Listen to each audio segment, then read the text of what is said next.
வணக்கம் நண்பர்களே. வெறும் ஒரு ஓட்டு வித்தியாசத்தில் திமுக அமைச்சரை ஓடவிட்ட தாவேகா வேட்பாளர். தமிழ்நாடு சட்டமன்ற தேர்தல் முடிவுகள் வெளியாகி மிகப்பெரிய அதிர்வலைகளை ஏற்படுத்தியிருக்கு. இந்த தேர்தலில் தாவேகா 10 சீட் வாங்குவதே கேள்விக்குறிதான் என்று பேசினாங்க. கருத்து கணிப்புகளும் அதையே சுட்டி காட்டின. ஆனால் மே 4ஆம் தேதி எலெக்ஷன் ரிசல்ட் அத்தனை கணிப்புகளையும் தவிடுபொடியாக்கியது. தாவேகா 107 தொகுதிகளில் வெற்றி வாகை சூடி தமிழகத்தில் ஆட்சி அமைக்க தயாராகி வருகிறது. களம் கண்ட முதல் தேர்தலிலேயே 34.95% வாக்குகளை பெற்று தாவேகா மாபெரும் சாதனை படைச்சிருக்கு. இந்த தேர்தலில் பல ருசிகர சம்பவங்களும் நடந்திருக்கு. அதில் ஒன்றுதான் தாவேகா வேட்பாளர் ஒரு ஓட்டு வித்தியாசத்தில் வெற்றி பெற்றது.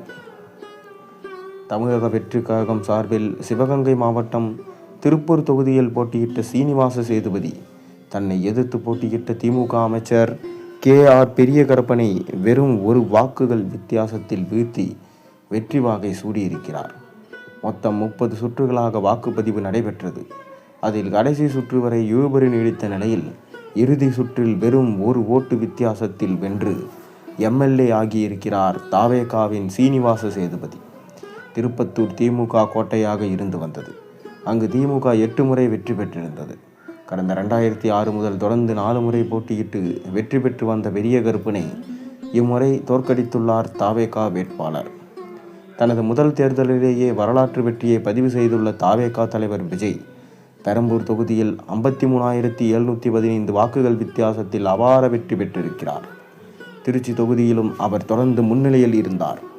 இது மாநிலம் முழுவதும் அவரது கட்சிக்கு கிடைத்த பிளாக்பஸ்டர் வெற்றியை காட்டுகிறது. மொத்தமுள்ள 234 தொகுதிகளில் 107 இடங்களில் தாவேகா வெற்றி பெற்றிருக்கிறது. இது மாநில அரசியலில் ஒரு பெரிய மாற்றத்திற்கான அறிகுறி. ஆட்சி அமைக்க 118 இடங்கள் தேவை என்றாலும் இரு திராவிட கூட்டணிகள் உள்ள சிறிய கட்சிகளின் ஆதரவு விஜய்க்கு கிடைக்க வாய்ப்பிருக்கு. திமுக கூட்டணியில் உள்ள காங்கிரஸ் கட்சி 5 இடங்களில் வெற்றி பெற்றிருக்கு.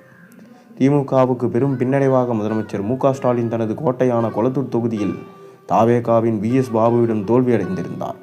பாபு 8,795 வாக்கு வித்தியாசத்தில் வெற்றி பெற்றார்.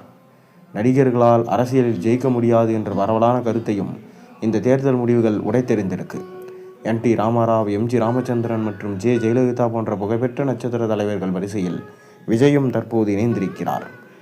மேலும் கண்டிப்பாக விஜய் மக்களுக்கு நல்லாட்சி வழங்குவார் என தகவல்கள் வெளியாகியிருக்கிறது.